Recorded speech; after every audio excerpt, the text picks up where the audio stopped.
Brian Ortega, being as tough and durable as he was, like woke up mid fall, was like, oh shit, it's happening again. Like,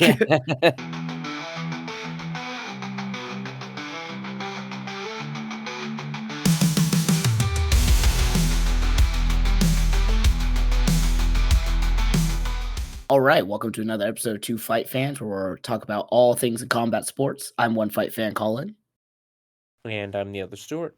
All right, well, we had UFC Noche at the Sphere presented by Saudi Arabia's Riyadh season. And Stu, you and I actually watched this together for the first time in probably 7 years, I think we realized. Well, last time we watched a fight together, I think the first time in 7 years that we've hung out in person. But God, could it be 10 years since we watched a fight in person? God, has It's it been a been while. that? Jeez. It's been a while. Yeah. Well, But anyway, yeah, we had we the did it Sphere. for the once in a lifetime event. Yep. Apparently, according to whatever the fuck. Yeah. So to start off, give me your A through F ranking of the Sphere experience. Okay, so since we weren't there, it was just like some of the things were just cool to see, and it was pretty interesting what they did, but it honestly just reminded me of like, when you go to like the planetarium or, the Museum of Natural History, and have those big ass screens and those like, Damn, bro. it kind of felt Go to like the that. planetarium. Yeah, you know, brutal. But, like, it was so cool to see, and, like, the things that they did were very interesting, and actually the thing that I liked most was not any of the visuals that they added, or any of the video stories that they did, but it was the fact that the ring girls were not, like, traditional ring girls. They were, like, honoring Mexican culture and outfits like that, so that part I actually liked more in terms of, like, the actual, like, unique things to the Sphere. I agree with you. I was gonna say I thought that was gonna be my unique hot take, but that was like the ring girl outfits was actually the best part of this. Yeah. Yeah. Yeah, and then okay, so hold on. Give me a grade for the fight card overall, and then give me a grade if the fight card had just taken place in the T-Mobile Arena. Okay. Okay. Here's the thing. I think the actual fights themselves, like if we just watching the fights, take away all the other things surrounding, whether if you just took these fights and put them, whether it was in the Sphere, in T-Mobile Arena, even in the Apex, like just for the fight qualities themselves, I would say Yeah. this was a like B tier card.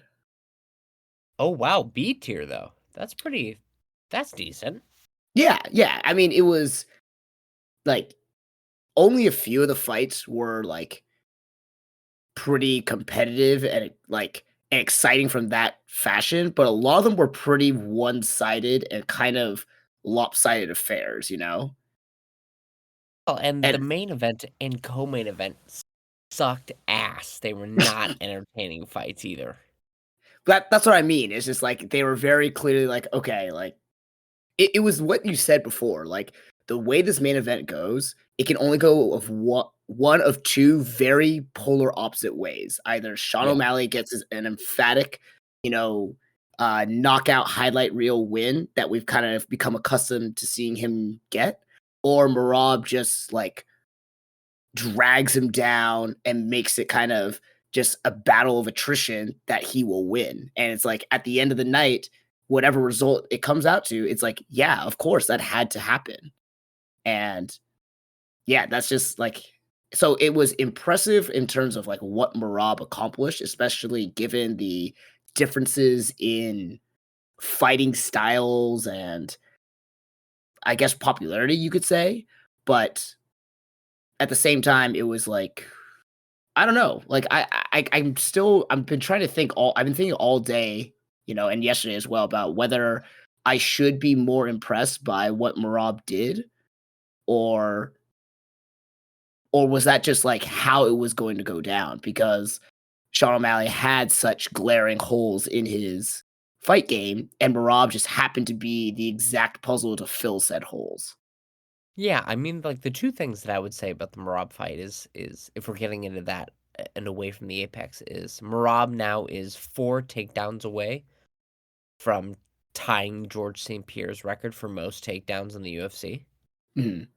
So, like, that's impressive, right? Like, we saw him get 6 takedowns in that fight, and, like, that's pretty fucking good. Merab I thought Merab did look really good. Um, good Yeah, yeah, I takedowns, don't wanna take away what he's saying, but, like, yeah. what he accomplished, but yeah, it is yeah. But also, like, Sean O'Malley didn't look very good coming out in there. He wasn't really throwing a jab much, but I think, like, Merab kind of, like, dictated that, right? Like, his striking was better, his takedowns were better, and so, like, that put kind of the fear of God in Sean O'Malley to not overextend on his striking, and that's what you want out of a champion. I did find it funny that Merab Dvalishvili, the man with, like, actually a horse heart, was like, "I'm just a normal guy," at the end of the fight, and I was like, "You're not. You're the least normal human that's ever lived. Like, you have the genetics of, like a gazelle. Like, this is insane." Um, yeah. It was like it ended up being kind of what I said, like you mentioned about, it's gonna be one-sided either way, but it ended up not being a super interesting affair, overall. But it was, yeah, I mean, I'm happy for Rob, and I'm happy to see that, like, he, with this really kind of like blue collar, like work ethic within fighting has gotten success, but especially after that Shevchenko Grasso fight, it was kind of like such a deflating thing to see. It was just like, hey, now it's just 5 rounds of Marab just manhandling Sean O'Malley, uh, Yeah. which didn't make for like entertaining fighting. Well, you asked me, give me a grade. What'd you think? Of the See, fights just themselves, just the fights. yeah, I think it was a C plus fight card. Oh, okay. The main and co-main were pretty weak, and then like the actual sphere, like you nailed it. The ring girls wearing different costumes was the most interesting thing I thought watching the fights. Like the video packages were cool, but again, we weren't in the sphere. We were in your house with your dogs, like watching the fights. Like it was like, all right, they made a little animation show about Mexico. That's cool. But it didn't like add anything in a major way. So yeah, maybe the with the sphere like package, it made it a B minus. Maybe if I was in person and tripping on some sort of substance, I'd been like, holy shit, this is the coolest thing ever. But I wasn't, So like it was Yeah. like, all right, well, this is whatever. Yeah, and then the fights, I think the last 2 fights just were so deflating, overall to watch that it just ended up being like, all right, well, I guess. But I will say, seeing the UFC production department like put on like these different ring girl costumes or like different like video packages or like ways that they went about promoting the fights, I went like, we should do this a lot more, right? Like when they go, I think we even said it at your place, like when they go to any foreign market, they should do this with all the ring girl costumes should be different, or the way they like stylize the canvas, or the way that they do video packages should be related to that area. When Conor McGregor fights, make it like an Irish fight night, or if they go to Canada, make it like a Canadian fight night. You don't have to have it be this like very blanket kind of like, here's your gruel. This is the UFC standard slop. And then we have these one event every couple of years that actually like stands out. Um, but yeah, Rob Dvalishvili, glad he's champion. That's cool. I'm excited to see him fight Umar Nurmagomedov. Who do you think Sean O'Malley should fight next? Ooh, that is a good question. Let me pull up the rankings again. Because Corey Sandhagen called him out, but so did Peter Yan, Yeah. for a rematch. So, what are you more interested in seeing? Uh, I was thinking about Corey Sandhagen. I thought that would be a That's a good good fight. one. That That's a is a good good one. fight. Yeah. Yeah, I think I'd be more interested in the Corey Sandhagen fight. Yeah, that's a good one. So there's also a question of the first title defense of Merab Dvalishvili. Should it be against Umar Nurmagomedov or should it be Davison Figueiredo? Because Figueiredo's coming off of a 3-fight win streak. He just beat Chito Vera. Um, does he deserve it more than Umar, who has a longer win streak, but has only beaten Corey Sandhagen as a ranked opponent? Or yeah. I mean, we were talking about this when we were talking about the Sandhagen and Nurmagomedov fight. Is like what's the next step for him? Because he went up so high, in terms of like challengers. I think you said like he didn't fight. Yeah, you were saying he hadn't fought anyone in the top 10 until then, right? Or top Yeah. 15. I don't even think top So 15. Yeah. yeah, so like, and again, different styles make matches and whatnot. So maybe again, you know, Umar Nurmagomedov's style is just the kryptonite to Corey Sandhagen, and that was just a bad matchup for Corey there. But I mean, he's got an impressive win streak going right now. He was very dominant in that win, so it's hard to say that he isn't deserving of a title fight or a title challenge. Yeah, it does sound like Umar will probably get it. And like he Yeah, is I do kind of want Davison to have a chance at it, but uh just, he was a 125-pound champ. He did have 3 really solid wins. Like I'm like, I hope he gets one last hurrah, but probably won't happen. He'll probably have to go through Purion or Sean O'Malley even to get yeah. a shot.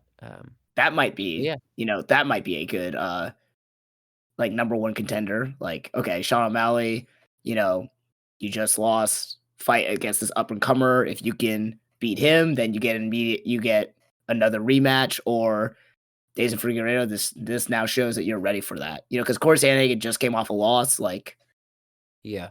he might need to work his way back a little bit, but Yeah, I don't know. but like That's the problem with bantamweight when you have the most competitive weight class. yeah.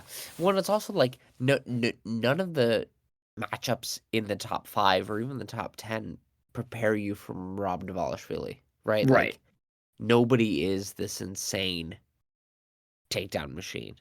Right, right. Like it just like if you're David Figueiredo and you beat Sean O'Malley, great, you've solved how to fight a really tall, lanky striker. That does not prepare you for somebody who's just gonna like relentlessly go for takedowns over the course of 5 rounds. Though I have to say, I was wrong. This was one of the ones that I was wrong for first round. Who would take the first round in a fight? It was Merab. Merab took the first round in this fight, and I was adamant that it would be Sean O'Malley. But Sean O'Malley took the 5th round in this fight. So I gotta eat crow on that because I got that one totally wrong. I don't know. Like some of the judging also was pretty sus. Like two judges scored it 3-2 for Yeah, Marab. which is crazy that third, and they gave what it was the 3rd round to Sean O'Malley. There's no way Sean O'Malley won that 3rd round. Yeah. There's no way.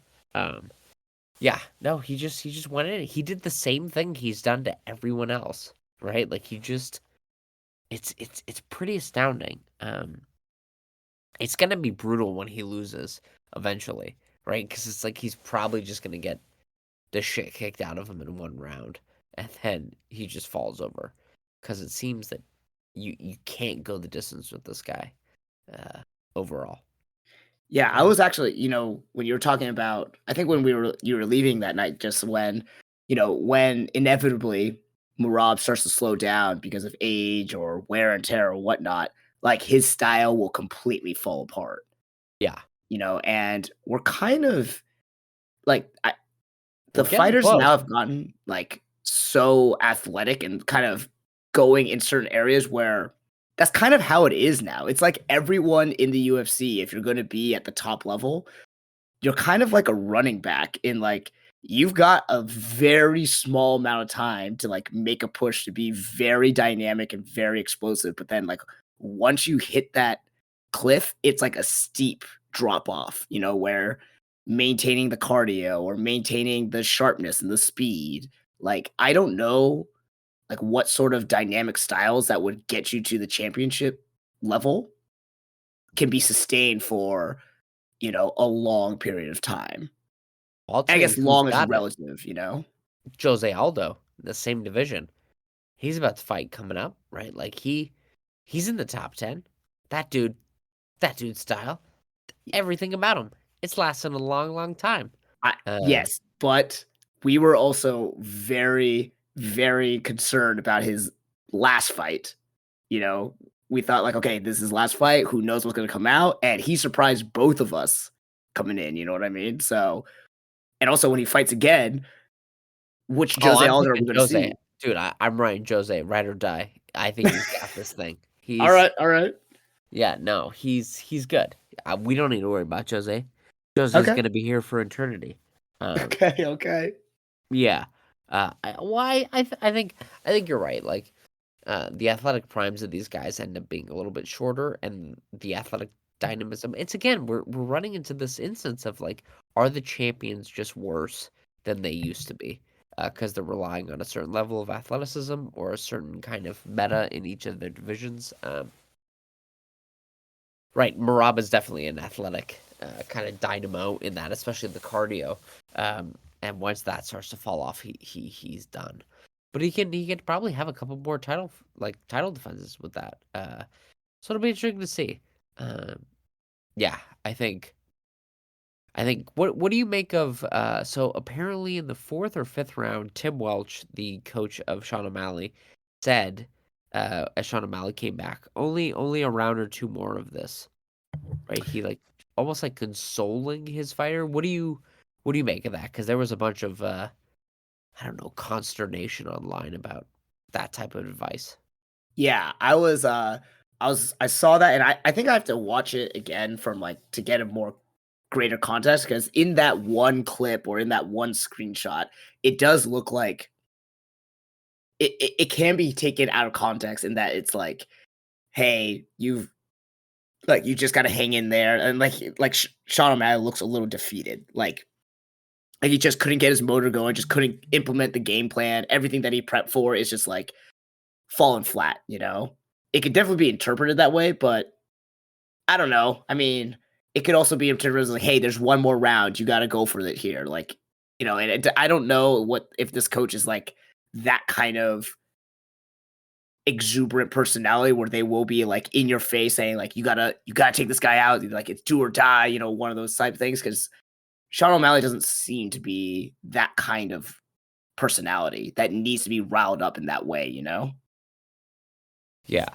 It just Yeah, seemed very like much like a statement of facts. yeah.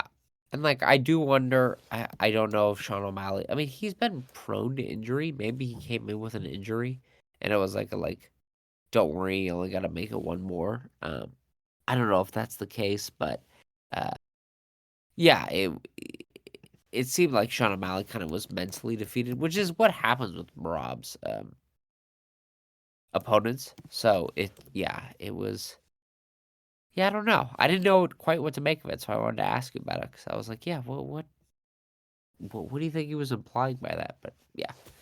Yeah. Anyway, all right. So that fight happened, but the fight before that was a fucking slog to watch. Like I don't know how else to say it. It's just like it was a fucking slog. So tell me, what do you think about the Shevchenko Grasso fight? Like, what did you see? Like, I don't know. It was ugh. Anyway, talk to me. So actually, I don't really see that much of a difference between the Shevchenko Grasso fight and the Marab and O'Malley fight because it was basically both challengers coming in with a specific game plan and they were able to execute it way better than the champions, and the champions could not adapt to it. And no matter what the champions tried to do, it was just like they just came up empty each time.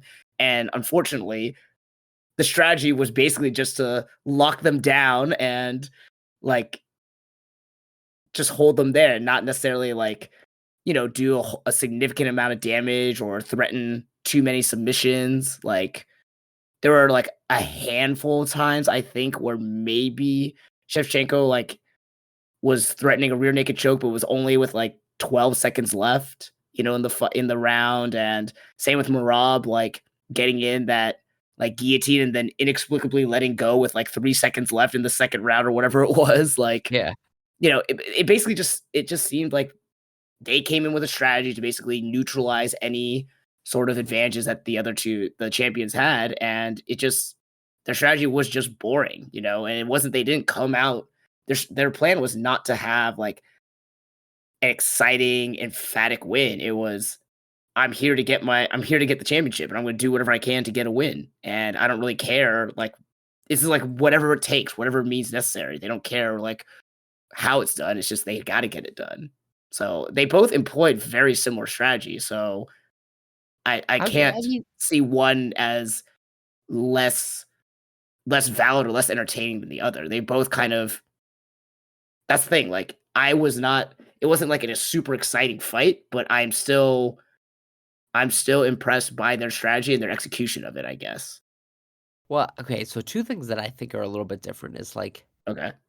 Sean O'Malley Rob had the strategy. They both had the strategy of, like, take the opponent down, right? Take the opponent down, get on top control. Sean O'Malley worked really hard to get back to his base and then, like, stand up, right? That was his, like, big strategy overall. And this is the first time that he's ever felt Marab's pressure, Marab's takedown game, right? So this was all kind of net new for him. Sure. Okay. Alexa Grasso has fought Valentina Shevchenko 2 times previously. And we had said it last week. The changes that Valentina made in the second fight was I need to throw in combinations rather than just that like leaping left hook and go for some takedowns, like right, and not do like the head and arm throw, but like an actual double leg takedown. Alexa Grasso came out and looked like she was totally unaware that Valentina Shevchenko would shoot for a takedown, and totally unaware that Valentina Shevchenko would throw in combination. Like, it was one of these weird things where it's like, Alexa, you've had 2 5-round, or I guess it's not 2 5-round, 9, you've had 9 rounds of fighting to figure out, like, what Valentina is doing. You have to know that she's going to, like, keep honing in on throwing combinations and going for takedowns. And so when Valentina would take her down, and then Alexa Grasso would be like, okay, well, I'm just going to go for a guillotine. And it's like, you know how hard it is to get a guillotine from the bottom? Like, what the fuck are you doing? It was, I'm not like upset with Valentina for her, like the strategy she employed, because that was the right one, right? Like, she just leaned more heavily into where she had success in the second fight. But like, it looked like Alexa Grasso acted as if she had never ever fought Valentina Shevchenko before. She Mm. was like, I'm just gonna walk forward and like when she throws combinations, I'm not gonna fire back, and then I'll be so surprised, or I'll like try to like play guard, and it's like we saw over the first 2 rounds that doesn't, or first 2 fights, that doesn't work. But that was like her whole strategy. She just looked so flat-footed and so bad in the fight that I was like, Jesus. And then like Valentina with Alexa looking significantly worse than she has in the first 2 fights. Like she got a 50-45, but it was not a like, wow, ultra dominant. There was a lot of damage or submission attempts. It was like she just controlled, even though that's what she was trying to do in the first 2 fights. And like Alexa had a lot more success putting up resistance to that. And so when Valentina got the worst version of Alexa, she like Valentina also performed pretty poorly. Like I thought it was just like like a de-evolution of both of their games. And so it was like, well, what the fuck am I watching? Like this is like it made me go like, oh, man, Manon Fiorot or Aaron Blanchfield or Rose Namajunas is gonna walk through either one of you. Mm. Because they both look like they kind of just like devolved a little bit, as opposed to like the Marab Shot thing, where it was like it just looks like Sean was like, "Holy fuck, I didn't quite realize what it was like to fight Marab." But Alexa had 9 rounds to know what it was like to fight Valentina. Um, yeah, that was my takeaway. It was like I was like actually genuinely surprised with like how much like it felt like lower skilled and like lower fight IQ this fight was Mm. compared to the last 2 Shevchenko fights. Mm. Okay. Yeah. So, I mean, but at the same time, it's kind of like okay. So, let me just make sure I understand. You are more disappointed with Alexa Grasso's lack of adaptation and response than Valentina Shevchenko's implementation of like basically, hey, this worked last time. So if I just do this better, I'll have better results than the last fight that went to a draw. Because that's what it Uh, seemed like to me. It seemed like she just like, okay, this was working. So if I just do this better and time it better and like basically work to more advanced, like try to work a little bit better on it, then I'll have more success. yeah, It- but like, yes, no, it was like Valentina like made a very, very tiny like 5% change in but her game. that 5% shifted from a split draw to a 50-45 win, so that's Well, like but a I don't think it was. significant difference. Yeah, but I don't think it was just that 5%. It was also like it felt like Alexa then was like, "Well, I'm gonna shift 20% the other way." Like her takedown defense suddenly was just like not there. Her footwork was just like not there. Like it seemed like all of the lessons and all of the like things that she should have learned from the first two fights, she just like totally didn't use them or like didn't heed them in any way. She was like, "Well, I'm just gonna walk forward on a straight line and like absorb a bunch of punishment." And then like you have to assume Valentina Shevchenko is going to shoot that double leg, but like she was never in any position and never fought for position or tried to initiate scrambles. She's like, well, I'll just try to go for that guillotine, Mm. right? It was this thing of like Valentina Shevchenko made a 5% improvement, but like it also felt like Alexa Grasso just took like a huge step back. She took like a 5 or 10% step back in her strategy and her fight Okay. IQ. So it ended up creating this 50-45, but it wasn't because Valentina improved like 20%. It was because Grasso devolved 15% and Valentina just made up the other 5. You know what I mean? Right. Like I was like, well, this is kind of silly to watch because I'm like, well, what is this? This wasn't two fighters like overcoming or outmatching each other. It was like one person almost seemed to come in being like, I didn't really prepare because I thought I would win. And the other one came and was like, well, I just had like two ideas, which is throw a 1-2 and do a double leg takedown. It wasn't like this masterful, it wasn't like the Max Holloway, Alexander Volkanovski trilogy where they like are constantly outmaneuvering each other and changing quite a bit in their style to try to beat each other, or even the Robert Whitaker and Israel Adesanya like uh, dual fights, right? Like where they change quite a bit fight to fight. This felt like small incremental changes from Valentina Shevchenko and then Alexa Grasso. Like what it felt like was like totally taking this fight for granted. And Mm. so I was like, well, this sucks. Sucks. Like it sucked. Like that's all I can say. And yeah, neither one of them like made me feel like, oh, Manon Fiorot can't beat either one of them. Um, yeah. Mm. So, like, I don't know. What do you do with Alexa Grasso from here? Man, good question. What do you do with her? All right, let's see. Because Natalia Silva has a fight coming up at 307 or 309. Okay. Um, Rose has a sh- fight as well. yeah, against Aaron Blanchfield. Manon Fiorot is supposed to have the next title shot. So, like, what do you do with Alexa Grasso? Does Macy Barber have a fight? Ooh, that's a good call. That's actually a really good call. Right? Because that's all Macy Barber's got is like marching in the clinch and then do like sloppy double leg takedowns. So if you Yeah. can't do that, you're not gonna be able to do it against Shevchenko. Um, like also like I don't know, did Shevchenko show you anything that you haven't seen before that like made you think like, oh, she's back on top and gonna be able to dominate? Or like she struggled so much with Alexa Grasso their last two fights when Alexa Grasso had like just a slightly better game plan.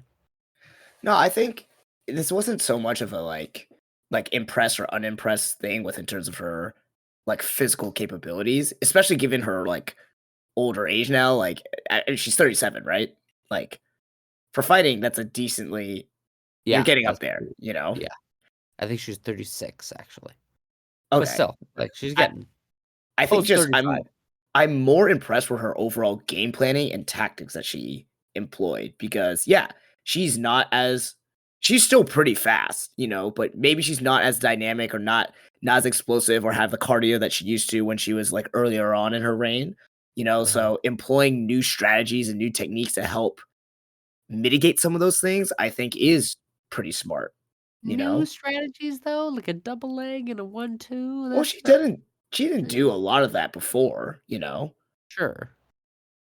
But is that new, man? Like, that's a double leg and a 1-2 is like MMA 101. Come on now. It Like, is, but when you became a champion with never doing, like, mixing up grappling or takedowns like that before, it now gives people way more, like, to think about, you know? Because everyone when you think of Shevchenko, you think about dynamic striker. You think about her yeah. kicks, you think about the check hooks, you know? You don't think of her as someone who changes levels to go to for a double leg like that, you know? Yeah. So now when you add that into her repertoire, it is gonna set more things up. So now it's gonna be like people are gonna start preparing for that, and if she starts to faint for that and then comes back up with a head kick, now we might see more of her, like, true to form or old form, like, knockouts, and maybe this is what she should have been doing for, like, years, and maybe, like, you can like, again, this is kinda like revisionist history here, but you could say she almost got complacent with, like, "Oh, I just did these 3 things, I didn't need to do anything else," you know? And maybe she always had this in her toolbox, but just never had to use it, and therefore kind of, like, quote, unquote, "forgot about it," but, like, I don't know, I just think, like, when you've fought a certain style for so long and then you show that you can change and still like compete at a high level with it's essentially like a new fighting style. To me, that is fairly impressive. It's like I'm not saying she's anywhere on this level at all, but it's like how GSP would constantly shift back and forth between like I'm a striker, I'm a wrestler. Which one am I going to be when I fight you? And oftentimes he did like the one that the other person was known for, like against wrestlers, he would just out wrestle them, which was what made it so like impressive. But I'm not saying she's at that level, but I am saying like a Well, lot because of these a lot of these, that you know, champions right now, they have gotten to where they are by doing one thing, being really, really good at one thing, you know? yeah. I mean I mean, she didn't outstrike Grasso, who's a striker, right? Here's the thing. I'm excited to watch Men of Hero beat the brakes off Shevchenko. Like, I'm sick and tired of Shevchenko. I don't want to watch her fights anymore. Half the time they're boring, and then the other half, it's like just a squash match, right? It's Mhm, she's she's been good in the past, but like she's been not good for so long and been set up with matchups that have not been entertaining to watch that I'm like, let's get the Men of Hero in there. I think she'll beat her pretty easily. Let's move on. I was, I guess, like, yeah, I was just more disappointed in Grosso. I was like, the fuck are you doing? How did you not know that this would be Shevchenko's game plan? Everyone knew this would be Shevchenko's game plan, except you, and you didn't prepare for it at all. Like, the fuck. So, yeah, it was but a rough. I feel like the same could be said about Sean O'Malley too, like, I know Yeah, he's never faced Marab, but at the same time, it's like, this is all Marab has ever done. Like, yeah. Well, no, I think it's the difference between, like, knowing, like, okay, when there's a fire or an earthquake in your house, you're supposed to, like, duck and cover, and then when you actually, like, live through, like, a 7.0 earthquake, and you're like, "Holy fucking shit. That was a lot of shaking." I knew I was supposed to duck and cover, but, like, goddamn, as opposed to being like, "I've lived through 9 rounds of fighting Shevchenko," right? I've lived through, you know and then to make worse decisions now in the fight IQ decisions and game planning decisions now in your third fight than you made in your first two, I go like, mhm, What were you really thinking?" Right? I can kind yeah, of forgive being overwhelmed by a fighter the first time you run into them. This is the mhm, third time she's seen Shevchenko. Um, yeah. So no, this yeah, I mean, both of these fights were kind of a bummer. I was a little bit more excited by the Marab fight because it did show like I think in a way Marab beat Sean, whereas I feel like Alexa let Shevchenko win, or like Shevchenko didn't really like beat Alexa. Alexa just like didn't show up to fight Shevchenko. mhm. Um, yeah. No, So that's fair, that's fair. yeah. All right. Well, let's talk about a couple other fights on this one. Yeah. The Zellhuber-Ribovich fight. Oh, hold on. I want to talk about Diego Oh, Lopez and Brian Ortega. oh, that's right. I skipped right over this one. Yeah. You called him, man. Dude, Brian Ortega, he got old, and I keep going back to Damn. that first double jab he threw. Like, I'm happy that he threw a double jab, but it also felt like, you ever see like an actor who you can tell they don't quite know what their like line in a movie even means? They've just kind of like phonetically repeated their lines. That's what it kind of felt with his double jab. Like, it almost looked like his eyes were closed, his chin was completely in the air. He wasn't throwing it with any kind of intention. And then Diego Lopez just came back with a 3-4 and like knocked Brian Ortega out twice, and then like he woke up as he was falling, mid-second knockout. And then the fight never got any better from there. It just was Diego Lopez waiting for Brian Ortega to come in and then just cracking him. It was what do you think about that? Yeah, I mean, it was literally like the entire fight was determined by those first 30 seconds in round 1 Yeah. when Diego Yeah. Lopez just came out and like like you said, knocked out Brian Ortega, and then just Brian Ortega being as tough and durable as he was, like woke up mid fall, was like, oh shit, it's happening again. Like I think it's the first time he's been dropped, right? Like fully really? rocked. I think He wasn't so. dropped. He wasn't dropped when he lost to Max Holloway. No, he was always on his feet. Wow, Yeah. that is surprising. And then I think like his knees kind of gave out, but he never went to a knee, or like his ass never hit the canvas against Yair Rodriguez. Huh. Yeah, like the dude, he got, but like go back and watch that double jab. Like he throws that double jab and like Brian Ortega, or not Brian Ortega, Diego Lopez like barely reacts and then just like loads up this huge hook, and Brian Ortega does not seem to be paying attention. He's like, I threw my double jab. That's what a good schooled boxer does, and then did nothing with it, and then just gets absolutely shellacked in the face by Yeah. a huge punch. Yeah, it was. I got to eat crow on this one too. I was definitely wrong. It's Brian Ortega did not have like the wily veteran savvy to like, Diego Lopez was much more than just Brian Ortega 2.0. I still don't think Brian Ortega is like in the same realm as Volkanovski and Holloway and Topuria, but like he showed that he's better than I thought he was. Or maybe is this the case again of like Brian Ortega being a little bit worse than I had assumed he would be coming in? I don't know. So that's the thing. Also, Brian Ortega has not fought that much Yeah. in recent history. Like, yes, he fought Yair Rodriguez earlier this year, but like before that, he hadn't fought for 2 years. So in that time, Diego Lopez has fought like 8 fights apparently. Like the guy has stayed Damn. really active. So I mean, just that kind of momentum and that kind of experience, in that time frame is significant. Yeah. So Yeah.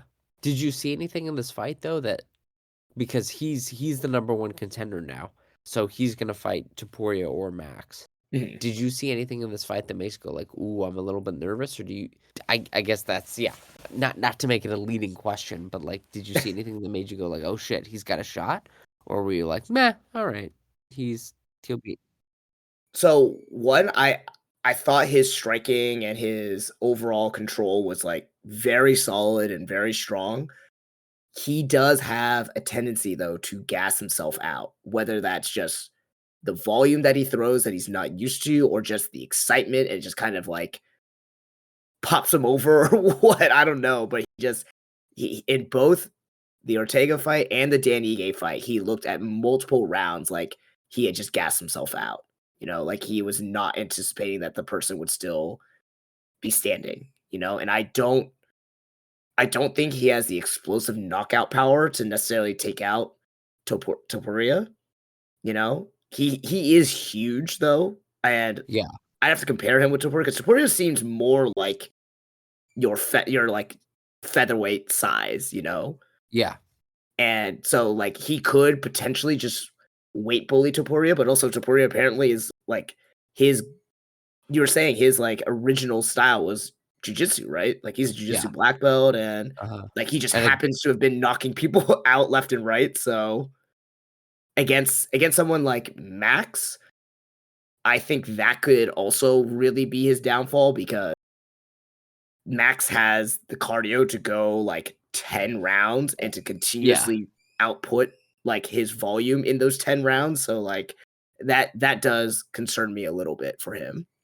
Um but we got to see Max and Topuria first. So we Yeah. don't know what it'll be, but I was more impressed with his fight over Brian Ortega than his win over Dan Ige. But Definitely.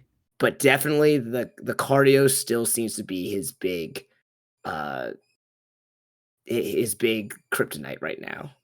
And I think Yeah. both Topuria and Max have, the key to solving that in different ways, but like, yeah. Yeah, like I don't think our read early on for this fight was like wrong, right? Like Diego Lopez has a really hard time controlling the fights that he's in and like setting a pace and like keeping like being able to manage the fight in the same way that like Max can kind of manage the fight and control the pace of it. But Brian Ortega mostly because of that basically getting knocked out in the first round was never able to like come back and really threaten with anything Right. overall. Uh, yeah, I mean, it is cool to have like a weird dude with 5 different haircuts all at once, waiting in the wings for Max and Ilya, right?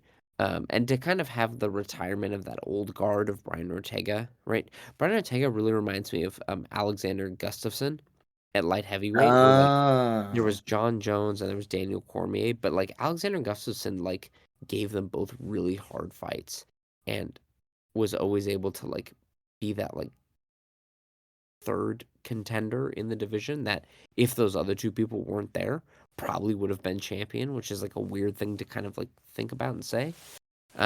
But I'm kind of glad we're moving on past him because we've moved not necessarily past Max Holloway and Volkanovski with Topuria, but like it is nice to kind of get a full turnover with this division yeah. overall. Um, That I think that's a really good kind of parallel with Alexander Gustafsson. Like if if if Max, if Ilya Topuria weren't here, Brian Ortega would probably be at one of the top spots right now. And which is like it's nothing bad about Brian Ortega. It's just like he's just had some bad luck, with the long layoff time and some of the well, random injuries he's had. and just fighting when two, right, Alexander Volkanovski and Max Holloway, two like all-time great champions Yeah, it's over just bad UFC. timing. Yeah, in the division. Or I mean, same thing with Gustafson, right? Like John Jones, one of the all-time pound for pound greats, and Daniel Cormier, one of the all-time like best light heavyweights. Like, it's just he happened to be competing in that same era with both of them. So even if he could drag them into really difficult fights, it's just like they're some of the all-time best. Um, yeah. So and Mm. Brian Ortega, yeah, just getting old and body kind of failing him, and I think his chin's finally fully cracked, and yeah, it's just it is what it is, and there's no amount of eagle beak smashing or, feather ripping he can do to, like, reinvent himself, I think, so, what do you do with Brian Ortega after this? Oh, jeez. I don't know. I don't really know who he could match up with stylistically that would be like both entertaining and good for him in terms of like, hey, you could win this. It's not a squash match against you. We're not putting you up against someone just to, you know, feed you to the wolves essentially. Yeah, what if I here, let me throw out a few people, so first, I think probably go up to 155. You're not Okay. fighting Okay. you're not fighting anymore here, Ooh. um, But what if 155, that's ugh. how about Paddy Pimblett Dude, as a Patty top Pimblett is 15? just so much bigger. Sure. But is he like the jujitsu that Brian Ortega does have? Like, that's not a bad fight, right? No, but it may also just be another one of those where, like, Paddy Pimblett just, like, takes him down and, like, advances to, like, half guard, and that's, like, it. Sure, that's true. And What so about then it's just a boring fight. It's a, like, quote, unquote, "easy win" for Paddy Pimblett, but then it's just another loss for Brian Ortega where he kinda slips further down the rankings. but has Paddy Pimblett ever fought someone who's like offensively dynamic off his back as Brian Ortega? Like, I don't know. Could be interesting. I'm just spitballing, throwing things Just out there. spitball. What about Okay. the Dude, loser of Hanato Moicano and Benoit Saint Denis? Not the winner, the loser. um, hmm. Benoit Saint Denis is also pretty big. Yeah. I mean, all these dudes are kind of big, I right? know that's Like, the problem with lightweight is, like, you either get, like, destructive dynamic strikers who will probably murder, Brian Ortega, like those action fighters like you said, or you just have these big ass fuckers who couldn't cut it at, like, welterweight or middleweight, and now they've cut yeah, down to lightweight and are just extreme weight bullies, so, like, yeah, that's true. That's true. I don't know, man. Fucking lightweight, man. This is the Yeah. most insane division. What about God? I don't like. I don't know, if we want to actually have like, to have Brian Ortega actually try to, like, ascend the ladder in a division, I don't think. Maybe. Yeah. I don't know. I feel like 145 is kind of done for him.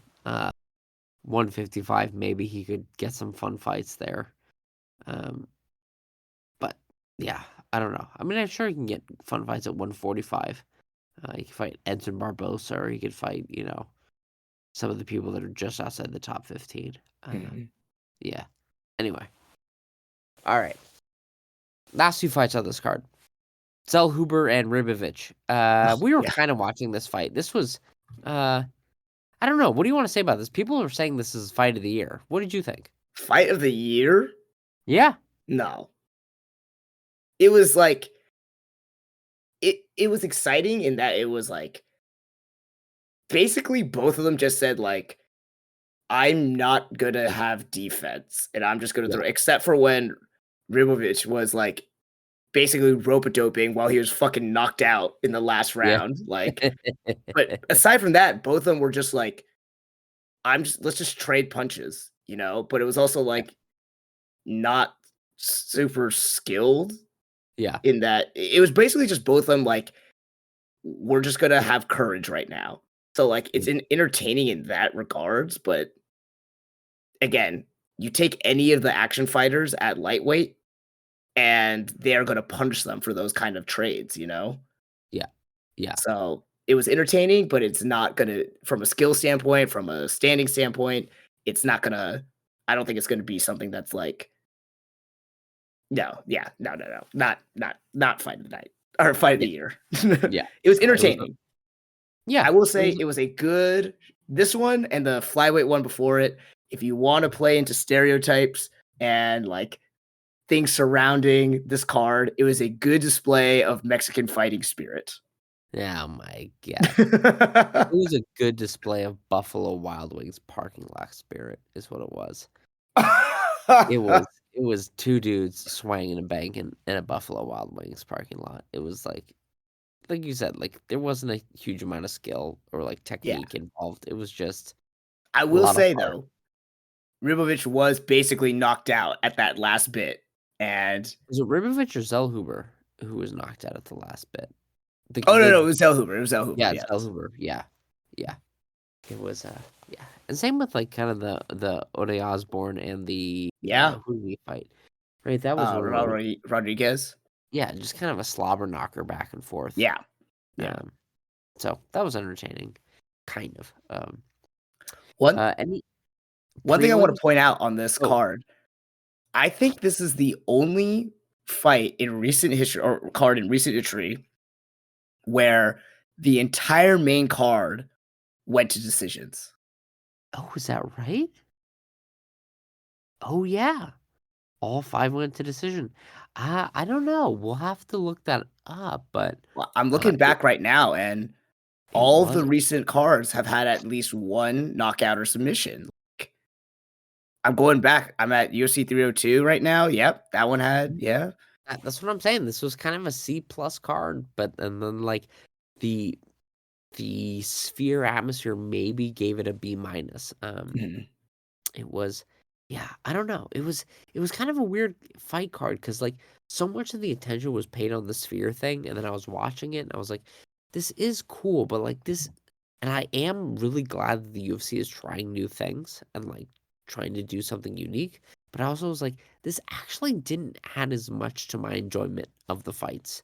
M Mainly because it was bad. Like, cause I wonder, like, if they had the Sphere for UFC 300 with all of the other, like, crazy things that happened at UFC 300, would it have elevated it a ton more, or would it have distracted from it? Like, I don't know. Um, yeah, weird thing. Uh, yeah, all 5. Crazy, crazy. Yeah, Um, every fight this year so far, is the only card this year are you so talking about far. pay-per-view cards? No, any card that the main Really? card has Oh, had man, we're all gonna decisions. fact check hard on that. I don't know if that's right. That I can't be I right. just looked through each one of these. I just went back from each one of these on Wikipedia here, and each one of them has at least one knockout, submission, or like retirement. Damn. Wow. Yeah, that's, fuck, man. Yeah. Well, that's yeah. Yeah, no, it's kind of a meh card, I think, on the fights. The main card at least. Which then, like, the prelims didn't even have any cool graphics packages at the Sphere, so it's kind of No, like yeah. um, but one fight we have to call out is the Josh Van fight. That fight, did you watch that? Go back and rewatch that one? I have not yet. No. Okay, you got to go watch this fight. Okay. It's the best fight of the night. Okay. Everyone likes the Rivovich and Zellhuber fight because it's just like blood and guts, just bleed. The Van fight is like high levels of skill and really good. Oh, good. Josh Van a stud, didn't get knocked out. It was back and forth, high level skill, very good. Good. Uh, All right. yeah, Good for Josh Van. yeah. You didn't watch the Canelo and Berlanga fight, right? No, I watched a couple highlights and I was like, okay, like this was clearly a huge mismatch. And Canelo still didn't finish the fight, right? Like, what Yeah. a come on, man. You gotta be able to do that. Um, I don't know. When you spend your entire fight just shelling up and trying to survive, it makes it hard to be knocked out, you know? Like, Look, Inoue did that shit. Inoue went in there and beat the brakes off of whoever it was. You gotta smash through that. You gotta be able to win. It's yeah. I'm glad we didn't watch that fight. We watched the yeah, but this card, the Sphere card, was like it was all right. It was all right. yeah. Um, I think the next like 3 fight cards. Well, hold on. We also need to talk about they just announced UFC 309 in Madison Yes. Square Garden. What do you Yes. think of this fight card? All right. Let me pull up the full. Apparently, the thing that they posted also was not accurate. Like Really? some of the fights on the Oh, graphic that like they posted. when they showed Terrence Crawford and they labeled him Kendrick Lamar? Like, we were watching it live and like they sure showed Turkey Al Sheik and then they pulled away and I was like, I think that's Terrence Crawford and then it popped up Kendrick Lamar and I was like, wait, am I crazy? Like, is that I thought that was Terrence Crawford. Um, and it was. They Yeah. mislabeled him Kendrick Lamar and I was like, what the fuck are you doing? Yeah. Anyway, all right, Um. Okay, so the two main fights that they announced, obviously John Jones and Stipe, yeah. but also Charles Oliveira and Michael Chandler too. Oh shit, yeah, we haven't talked about this on the podcast. We talked about it ourselves. How do you feel the fact that Conor McGregor's never fighting again? And this is pretty much the most official way they could have told us. I, good. Like, I I do think though Charles Oliveira is gonna beat the shit out of Michael Chandler. Like, Probably. Like, I Probably. think that's gonna. I think this is just gonna be like. I feel like Michael Chandler's just gonna have a very sad ending to his fight career. Like you said, Yeah. he was waiting for that payday with Connor and had all this hype Mhm. surrounding it, and he's just never gonna get it. And now he's just like, now he's got to return to the lion's den of all of these like incredible fighters at lightweight who are just like, I think, just gonna destroy him. Yeah. Yeah. I had been enjoying the fact that, like, because Michael Chandler walks around like one of those inspirational posters saying absolute nonsense constantly, I was like, I felt a little, like, twinge of schadenfreude being like, "Oh, yeah, he's not gonna get that fight." But then I'm like, "Oh, fuck." But then they fed him to Charles Oliveira. That's a bad feeling. I kinda feel bad for this dude.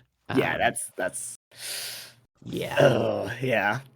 But it is the best fight on this card, I think, Oh yeah, yeah, overall. yeah.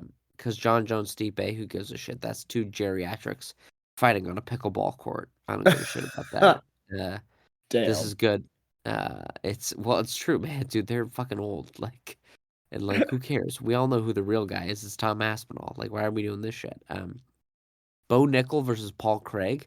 That's kind of interesting, I think, Yeah, it could. It could. because Paul Craig only has one like way of winning, and that's a submission off his back. So like, that's kind of Like, interesting to give and Bo a Nichols' only thing is to put people onto their back. So exactly. Who else is on this card? Is Chris the Dominic? Weidman. Oh, bro, bro. I love Chris Weidman, but like, yo, he needs to be on the pickleball court. Like, he Oh shouldn't be my in the god. UFC anymore, dude. He like for real. How many fights has he lost in a row? Chris Weidman? Did he win it? He won his last fight. Did he? Okay. Did he really? He won by eye poke, but you know. Oh, that's right. I forgot he did the old Three Stooges 1-2 eye poke bit. Oh, that's right. Yeah, and he fought that really decorated fighter that everyone loves, right? Oh, no, wait, it was Bruno Silva. Uh, he lost to Brad Tavares. He lost to Uriah Hall. He did beat Omari Akhmedov, but he lost to Dom Reyes, Rasta, Ronaldo Souza, Gegard Mousasi, Yoel Romero. Like, when was his last good win? It was 2015? It's not great. You Yeah. know? Like, he's got to be out on that pickleball court.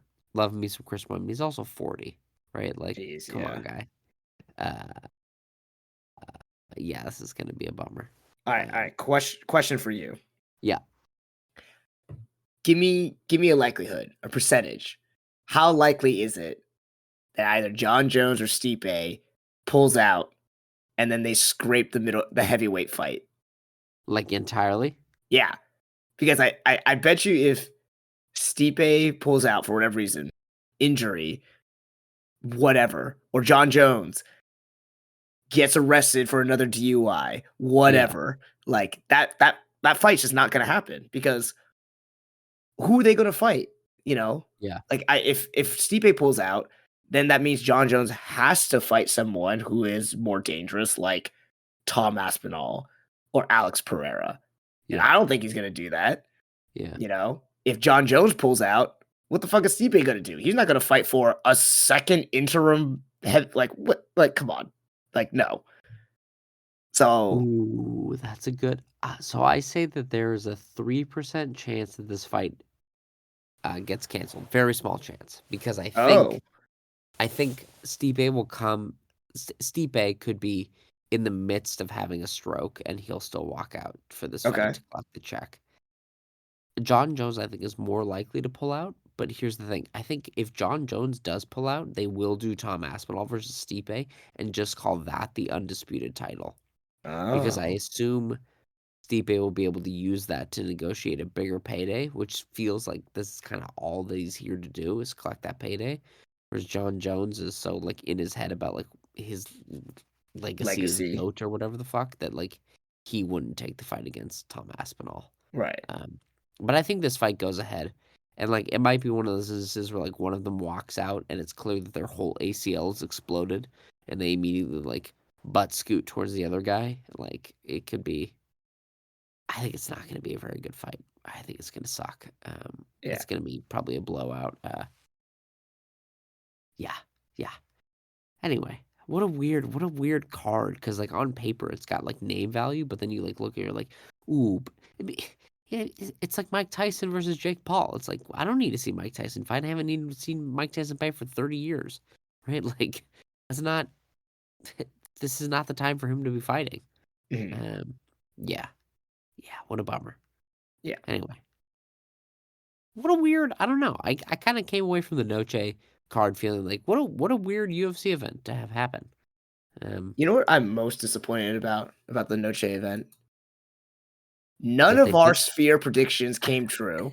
I was gonna say, and especially because the ring girls at the very end in the main event look like they belonged on the They fucking belonged moon. in space, I yeah! know, and I was like, when are we gonna fight on the moon? Like, it's bullshit that Rainbow Road and Mario's like, or Bowser's Castle wasn't one of the places that they were at. Like, I want goofy ass shit in my UFC fights. I realized that about myself. Like, I want silly things. I want let's get wacky with it. And it just didn't happen. It just didn't happen. Oh. Yeah, Yeah.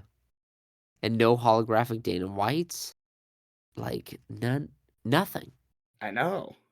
They just were very like, here's our thing. They did that like Dios de los Muertos like video package and like the other things, and it's like, yeah, it's cool. But like it didn't I don't know, didn't do anything for me. Yeah, yeah. It was Yeah. just very okay. And, uh, maybe I thought they were just gonna highlight more of the actual, like, fighting history, like talking about some boxers or highlighting some of the early, UFC fighters, but No. yeah, I mean, it was also cool in that it was like a historical educational piece, but that's not really what the UFC fan base is about, Well, and you it's like know? I don't even mean it to like be like a fan base, but it's like, look, if you're a well-rounded human being, bitch, I watch National Geographic for that. Like I come to you for the cool fights. I'm gonna leave it to the professionals on, like I'm gonna leave it to Ken Burns to tell me about the real historical shit. Like I don't need to like mix it kind of and like then have like the history be like really watered down and shitty, and then the fights be watered down and shitty. Like Yeah, give me the good fights, and I'll go learn about the other thing from like the real source. That's like or the experts. Um, so yeah, that's kind of how I felt. I mean, I thought the visual design was very cool. They had that one where it looked like it was like a gallery of paintings, and that was like that's cool. yeah, that But was yeah. yeah, but like again, it was like no.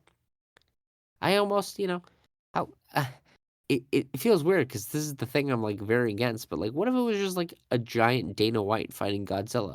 I think that would have been silly and stupid, but also kind of fun. You know, like I was kind of like, or like Marab, like when I saw those ring girls too, I'm like, dude, they're gonna fight on the moon. They're gonna fight on the moon, and then they didn't. And I was like, ah, we could have fought on the moon. That would have been cool. Um, yeah, whatever. It it was like disappointing, but not disappointing at the same time. So I was like, I'm really glad you did something new and tried something new, but at the same time, it wasn't for me. You know, Yeah. whatever, whatever. Anyway, all right. Well, that was the sphere card. Any other thoughts? No, I mean, it was cool, but, like, I do see aside from all the contracting and, like, all the outside things, I do see why, like, the Sphere would be a one and done. Like, I don't see Yeah, how they could do it again and make it like, it wouldn't just be more of the same. Like, I could see them totally doing this for, like, Chinese New Year, and it would just be like, "And here's all this stuff, but with China." Like yeah, yeah. That's why, like, I think it'd be cool if they did it with like one or two marquee big fights, right? Like if they had like let's say a Conor if I mean Conor McGregor's never fighting again, but or like let's say they did the John Jones the Madison Square Garden fight. Um I could see them doing like an interesting like package for John Jones, an interesting video package for Stipe, an interesting video package for Michael Chandler, an interesting video package for Charles Oliveira. Yeah. Um for like individual fighters, individual things. That could be cool. But yeah, if you just do it on like a heritage thing or like a nationality thing, then you really limit yourself to basically what you did. But It that's would why, basically have to be for like UFC 400, and then they would have to just stack the card with like all these incredible people fighting, you know? yeah. But like, nah, fuck that. Nah, I want them fighting on the moon. I want them fighting in a volcano. I want the background to be obnoxious and silly. Make it look like the gladiator arena. You know, like that's what it should have been. Right. I want Russell Crowe screaming, "Are you not entertained?" constantly. Like that's what I want. I want stupid shit, which I never thought I would say because I'm anti fun, but that's what I was looking for. Anyway, all right. Well, this has been Two Fight Fan Podcast. Join us next week, or not next week, later this week, where we talk about the upcoming heavyweight IBF fight between Anthony Joshua and Daniel Dubois. We'll also talk about any UFC news that's coming up. We have no UFC cards this upcoming week, but I'm sure there'll Nope. be plenty of fallout from the Sphere card and all that shit. I'm One Fight Fan, Stuart. And I am the one who won this bet. Oh, yes, I forgot about this shit. All right, what This am I doing? fan, Colin. Well, Yeah, we changed up our bet this time, and I think I we're not fucking watching any more movies because yeah. I only had to watch 2 of those, and already, like, I'm like, "This fuck this." Like, I'm not doing that again. Yeah, it's the So, worst idea we've ever had. it was one of the worst. But I have been liking, going over some of these retrospectives, so I think for our future bets, including this one, the winner will get to pick either an event, a topic, or a fighter to do a retrospective on. So lay it on And me. What am I doing? well, not you, both of us together. Oh, wonderful. Yes, yes. I think we should both talk about BJ Penn. We've talked a lot about lightweight. We've talked a lot about how this is like the action fighter division. We've talked a lot about the golden age of MMA and the UFC when these champions were like untouchable, and BJ Penn was in one of them, or was one of them. But a lot of people nowadays, they only know BJ Penn as this old washed Hawaiian fighter who got knocked out outside of a bar in Hawaii, you know? And I think we Outside the should look lava back shack. on That's his right. I think we should look back on his career and just because he was also there in the early heyday of the UFC, you know, back when like back when it was still kind of like the WWE and it was like this freak show and you didn't really know what it was. So Oh, I take offense to you calling it like the WWE, but I think I get what you're like kind of alluding to. yeah, Okay, yeah, BJ Penn. I mean, one of the best fighters who had one of the most dominant reigns, licking blood off his glove like an absolute madman. yeah, I'm into it. Yeah, we'll talk about that. We'll talk about this boxing match, but let's do it. yeah. And then I mean, we're gonna have to relive his what 7 fight losing streak, which is gonna be Yeah, heartbreaking. Um, but yeah, that's the story of BJ Penn. And then he ran for governor of Hawaii, and was he successful? I don't think so. no, Maybe we'll talk about his platform that he ran for in Hawaii, which I think was, I don't know, kick kick everyone out except Native Hawaiians. I'm not sure. Anyway, all right, everybody. all right, Bye. bye bye.